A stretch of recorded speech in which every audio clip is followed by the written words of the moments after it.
അസ്സലാമു അലൈക്കും വറഹ്മത്തുള്ളാഹി വബറകാതുഹു. അൽഹംദുലില്ലാഹ് വസ്സലാത്തു വസ്സലാമു അലാ സീദി റസൂലില്ലാഹ്. വല്ലാത്തൊരു സന്തോഷമല്ലേ, പരിശുദ്ധമായ റമളാൻ പിറന്നിരിക്കുന്നു. മർഹബൻ യാ ശഹ്റ റമളാൻ മർഹബൻ ശഹ്റൽ ഇബാദ മർഹബൻ യാ ശഹ്റ റമളാൻ മർഹബൻ ശഹ്റസ് സഅദ സ്വല്ലല്ലാഹു അലാ മുഹമ്മദ് സ്വല്ലല്ലാഹു അലൈഹി വസല്ലം സ്വല്ലല്ലാഹു അലാ മുഹമ്മദ് യാ റബ്ബി സ്വല്ലി വസല്ലിം. വല്ലാത്തൊരു അനുഭൂതിയിലാണ് നമ്മളുള്ളത് അല്ലേ. അള്ളാഹുവിൻ്റെ റഹ്മത്ത് പെയ്തിറങ്ങുന്ന പരിശുദ്ധ റമളാൻ.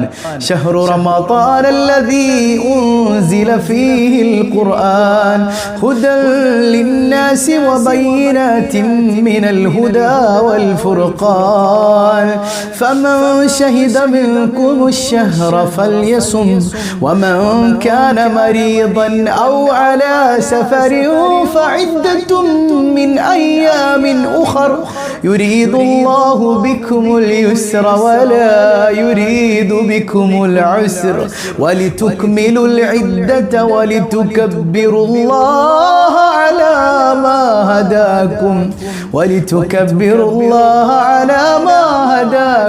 ولعلكم تشكرون. صدق الله العظيم. شهر رمضان الذي أنزل فيه القرآن. ഖുർആൻ ഇറക്കപ്പെട്ട മാസാണിത്, പരിശുദ്ധ ഖുർആൻ. ആ ഖുർആനിൻ്റെ സമ്മാനമാണ് റമളാൻ. ഖുർആൻ ഇറങ്ങിയതല്ലാതെ വേറെന്ത് മഹച്ച റമളാനിലുള്ളത്? അള്ളാഹിൻ്റെ കലാമിനെ അള്ളാഹു ഭൂമിയിലേക്ക് ഇറക്കിയത് പരിശുദ്ധ റമളാനിലാണ്. അതുകൊണ്ട് തന്നെ ഈ റമളാനിൽ ഖുർആനുമായി അഭേദ്യമായ ബന്ധം വേണം, ഖുർആനുമായി വല്ലാത്തൊരു ബന്ധം. ആ ബന്ധത്തിൽ നിറഞ്ഞു നിൽക്കുന്ന അവസ്ഥയിലായിരിക്കണം റമളാൻ. ഒരു ഫാത്തിഹ ഓതിക്കെ. അൽ ഫാത്തിഹ. അഊദു ബില്ലാഹി മിനശ് ശൈത്വാനിർ റജീം ബിസ്മില്ലാഹിർ റഹ്മാനിർ റഹീം അൽഹംദുലില്ലാഹി റബ്ബിൽ ആലമീൻ അർറഹ്മാനിർ റഹീം മാലികി യൗമിദ്ദീൻ إياك نعبد وإياك نستعين اهدنا الصراط المستقيم صراط الذين أنعمت عليهم غير المغضوب عليهم ولا الضالين آمين. അള്ളാഹു കബൂൽ ചെയ്യട്ടെ. അപ്പോൾ പരിശുദ്ധ ഖുർആനിലെ ആദ്യത്തെ സൂറത്തായ സൂറത്തുൽ ഫാത്തിഹ തന്നെ നമ്മൾ ഓതിയിട്ടുണ്ട്. ഈ ഫാത്തിഹയുടെ ബറക്കത്ത് കൊണ്ട് ഈ റമളാൻ മുഴുവൻ ഫത്ഹ് നൽകി, വിജയം നൽകി അള്ളാഹു നമ്മെ അനുഗ്രഹിക്കട്ടെ. പുണ്യ റമളാനിൽ ഏറ്റവും കൂടുതൽ നമ്മൾ ചൊല്ലേണ്ട അധികാറുകളിൽ പെട്ടതാണ് ഇസ്തിഗ്ഫാറും ഷഹാദത്തും സ്വർഗം ചോദിക്കലും നരകത്തിൽ നിന്ന് കാവൽ തേടലും ഒക്കെ അല്ലേ. ഹബീബായ തങ്ങളുടെ ഒരു ഹദീസ് നമ്മൾ പറഞ്ഞിട്ടുണ്ട്. അള്ളാഹുവിന് ഇഷ്ടമുള്ള രണ്ട് കാര്യങ്ങൾ, മറ്റൊന്ന് നമുക്ക് ഉമ്മത്തിന് വേണ്ട രണ്ട് കാര്യങ്ങൾ. അള്ളാഹ്ക്ക് ഇഷ്ടമുള്ള രണ്ടെണ്ണം ഏതാ? അഷ്ഹദു അല്ലാ ഇലാഹ ഇല്ലല്ലാഹ് അസ്തഗ്ഫിറുല്ലാഹ്. ഷഹാദത്ത് കലിമയും ഇസ്തിഗ്ഫാർ അല്ലേ. ഉമ്മത്തിന് വേണ്ടത് അസ്അലുക്കൽ ജന്ന വ അഊദു ബിക മിനന്നാർ. സ്വർഗം തരണേ അല്ലാ, നരകത്തിൽ നിന്ന് കാവൽ തരണേ അല്ലാ. നമ്മൾ പറഞ്ഞു സ്വർഗം എന്ന് പറഞ്ഞാൽ നാളെ പരലോകത്ത് എന്നിട്ടുള്ള സ്വർഗം മാത്രമൊന്നുമല്ല, ഈ ദുനിയാവിലെ സമാധാനമാണ് സ്വർഗം. നരകമോ ഈ ദുനിയാവിലെ ടെൻഷനാണ്. നാറുല്ലാഹിൽ മൂഖദ അല്ലതി തത്വലിഉ അലൽ അഫ്ഇദ. ഈ ഹൃദയത്തിൽ ഇങ്ങനെ കത്തിയെരിയണ തീ ഉണ്ടല്ലോ, ആ തീ, അത് ടെൻഷൻ്റെ തീ, അത് ദുനിയാവിലെ നരകമാണ്. പരിശുദ്ധ ഖുർആൻ ചൊല്ലിക്കെ. അഷ്ഹദു അല്ലാ ഇലാഹ ഇല്ലല്ലാഹ് അസ്തഗ്ഫിറുല്ലാഹ് അസ്അലുക്കൽ ജന്നത വ അഊദു ബിക മിനന്നാർ. അഷ്ഹദു അല്ലാ ഇലാഹ ഇല്ലല്ലാഹ് അസ്തഗ്ഫിറുല്ലാഹ് അസ്അലുക്കൽ ജന്നത വ അഊദു ബിക മിനന്നാർ. അഷ്ഹദു അല്ലാ ഇലാഹ ഇല്ലല്ലാഹ് അസ്തഗ്ഫിറുല്ലാഹ് അസ്അലുക്കൽ ജന്നത വ അഊദു ബിക മിനന്നാർ.